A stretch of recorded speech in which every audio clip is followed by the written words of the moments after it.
Hi hello నమస్తే welcome to our channel social post. This is Manasa. ఈ రోజు మనతో పాటు ఉన్నటువంటి guest senior journalist Battula Prasad గారు. నమస్తే సార్. నమస్తే మానస. సార్, నిన్న రాబిన్ హుడ్ ప్రెస్ మీట్ జరిగింది. దాంట్లో రాజేంద్ర ప్రసాద్ గారు డేవిడ్ వార్నర్ ని కొంచెం ముద్దుగా తిట్టారు అని మనం అనుకుంటున్నాం. కానీ ఆయన తిట్టిన మాటలు, ఆయన పొగిడిన మాటలు చూస్తుంటే ముద్దుగా అనిపించలేదు ఎవరికి. సో కొంచెం ఫ్యాన్స్ కూడా హర్ట్ అవుతున్న పరిస్థితులు కనబడుతున్నాయి. దాని మీద మీ ఒపీనియన్? ఈ మధ్య కాలంలో సర్వసాధారణం అయిపోయింది అట్లా మాట్లాడడము అయ్యో సారీ అని మళ్ళీ సారీ చెప్పడం. నేను ఆ ఉద్దేశంతో అనలేదనడం.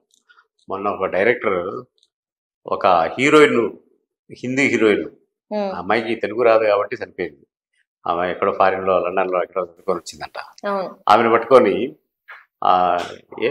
అంటే షేపుల గురించి, లావు అంటే లావైంది, సన్నపడమంటే సన్నపడింది, మన తెలుగు వాళ్ళకి ఇలా ఉండాలి స్ట్రక్చర్ అంటే నాకు చెప్పడానికే ఎక్కడ సామాన్లు అక్కడ కరెక్ట్ గా ఉండాలి అన్నట్టు మాట్లాడాడు. నేను విన్నాను. ఒక అమ్మాయిని అందరి ముందు అలా మాట్లాడడం కరెక్ట్ కాదు.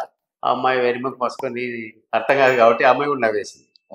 అవును, ఆ అమ్మాయికి కోపంగా వచ్చి ఉంటుంది. అది తెలుగు హీరోయిన్స్ అయితే అసలు పోయి పిచ్చి కొట్టుడు కొట్టేది. రచ్చయ్యేది పాటికి. ఆ డైరెక్టర్ స్టేజ్ కి ఎక్కడమే యాంకర్ షేకండిస్ అంటే ఫస్ట్ టచ్ అనేది అన్నాడంట.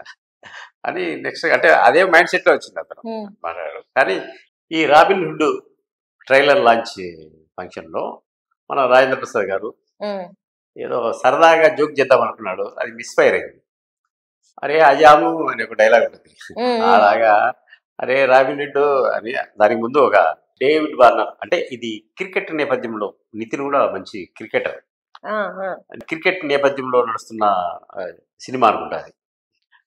నితిన్ గురించి తెలిసిందే కదా, సై అంటూ ఇప్పుడు football tournament cinema. First sports నేపథ్యంలో చాలా సినిమాలు వస్తున్నాయి. పక్కన పెడితే ఈ ట్రైలర్ లాంచ్ లో రాజేంద్ర ప్రసాద్ అనే ఒక సీనియర్ నటుడు, ఒకప్పుడు మంచి హీరో అతను, ఆయన ఈ డేవిడ్ వార్నర్ హాయిగా క్రికెట్ ఆడుకోకుండా సినిమాలోకి వచ్చి పుష్పలాగా డాన్స్ చేస్తున్నాడు, అరే అరే వార్నరు అని అన్నాడు. అప్పుడు విన్న వాళ్ళకు బాగానే ఉంది. కానీ దాని తర్వాత ఇది వైరల్ వస్తూ ఉంది. ఎందుకంటే ఇప్పుడు డేవిడ్ వార్నర్ అనే అతను వరల్డ్ వైడ్ ఫ్యాన్స్ ఉన్న క్రికెటర్, మన తెలుగులో కూడా క్రికెట్ ను అభిమానించే వాళ్ళు చాలా మంది ఉన్నారు. ఒక ప్లేయర్ ను అలా అవహేళనగా, సౌకబారుగా మాట్లాడడం అనేది పద్ధతి కాదు. మామూలుగానే రాజేంద్ర ప్రసాద్ అంటే మనకు తెర మీద కనిపించే రాజేంద్ర ప్రసాద్ గారు, తెర వెనుక ఉండే రాజేంద్ర ప్రసాద్ గారు చాలా టెంపర్ గా ఉంటాడు. అతను నైజమే అంత. ఒకసారి ఒక సెట్ లో బరిలా కొడక అని టక్కున గట్టిగా అరిచాడు. అంటే మాట్లాడితేనే ఒక బూత్ మాటలతో మాట్లాడతారని అంటున్నారు. ఆయన విసుకుంటాడు అందరి మీద, అందరినీ చెడ్డ మాటలు మాట్లాడడం. షార్ట్ టెంపర్ పర్సనల్ గా అతన్ని భరాయించడం కష్టం. ఒక మాట మాడితే తక్కువ, రెండు మాటలు మాడితే ఎక్కువ. నాకే ఒక అనుభవం అయింది. నేను విపరీతమైన అభిమాని ఆ కాలంలో. నేను ఫస్ట్ టైం అతన్ని కలిసినప్పుడు ఒక జర్నలిస్ట్ గా కలిసి సినిమా షూటింగ్ లో నేను మీ అభిమానిని ఇట్లా మాట్లాడదాము అని అంటే నన్ను నేను ఇతన్ని కలవకుండా కూడా అతని మీద అభిమానం ఉండేదిగా అని అనుకునేవాడిని. అతన్ని కలిసిన తర్వాత, మాట్లాడిన తర్వాత అతని మీద నాకు ఇంప్రెషన్ పోయింది. నా పర్సనల్ గానే ఇట్లా నేను క్షేమంగా వెళ్ళి లాభంగా నండి సినిమా షూటింగ్ నానకరాన్ని కూడా రామాయణ స్టూడియోలో జరుగుతుంటే బ్రహ్మానందము వాళ్ళందరూ ఆర్టిస్టులు అందరూ ఉన్నారు. అక్కడ ఒక కామెడీ సీన్ జరుగుతూ ఉంది. చేసేది కామెడీ. ఇతను ఆ కామెడీ సీన్ చేసే ముందు చాలా సీరియస్ అయ్యాడు. చెడ్డ మాటలు మాట్లాడాడు. అరే అంటే ఆయన నైజమే అంత అందరినీ ఒక ఫ్రస్ట్రేషన్ లో ఉంటాడు. అతను ఇంతకాలం హీరోగా ఉంటాడు. హీరో అయిన తర్వాత మామూలుగా క్యారెక్టర్ ఆర్టిస్ట్ కావాల్సిందే కదా, పబ్బం గడవాలంటే. ఆ హీరో నుంచి ఈ క్యారెక్టర్ ఆర్టిస్ట్ మధ్యలో ఆయన ఫ్రస్ట్రేషన్ గురై సెట్స్లో ఎవరిని అడిగినా చెప్తారు ఆయన గురించి అట్లా మాట్లాడాడు. కానీ ఒక వేదిక మీద ఒక సెలబ్రిటీని ఉద్దేశించి అంత కామెడీగా, అంత చౌకబారుగా మాట్లాడడం అనేది వాళ్ళ అభిమానులకే కాదు, మనకు కూడా అంటే అర్థమైతే పోయే నాలుగు వీకేవాడు.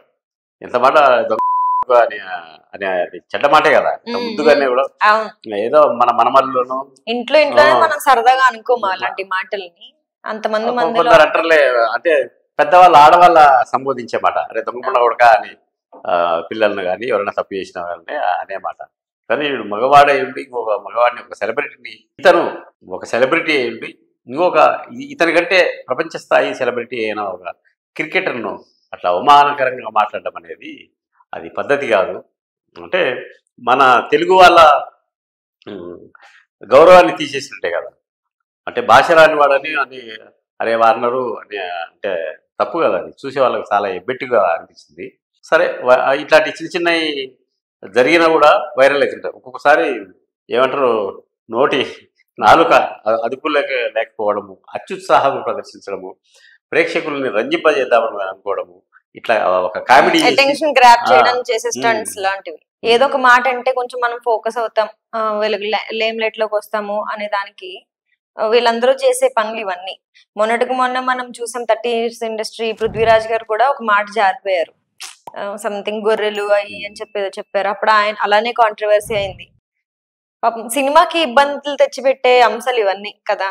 బాగా చక్కగా చెప్పాము, మంచి అవగాహన ఉంది. నేను కూడా అదే చెప్తా ఉంటున్నా. అంటే అతను బూతు మాట్లాడలేదు, కానీ పృథ్వీ మాట్లాడిన వేదిక కాదు. అతను పొలిటికల్గా అతనికి ఏదో అసంతృప్తి ఉంది. ఆ అసంతృప్తిని వేరే వాళ్ళ సినిమా ఫంక్షన్లో, లైలా సినిమా ఫంక్షన్లో వచ్చి అది ఎట్లా సినిమా ఆడలేదనుకో, అది వేరే విషయం. బాగా కాంట్రవర్షియల్ అయితే అయింది. ఇదేం కాంట్రవర్షియల్ కాదు, కానీ అంటే సినిమా మేధావులు కొంచెం తెలిసిన వాళ్ళు అతను అట్లా మాట్లాడకుండా ఉంటే బాగుండేది అని అనుకుంటున్నారు. అదే అమ్మా ఈ విషయము.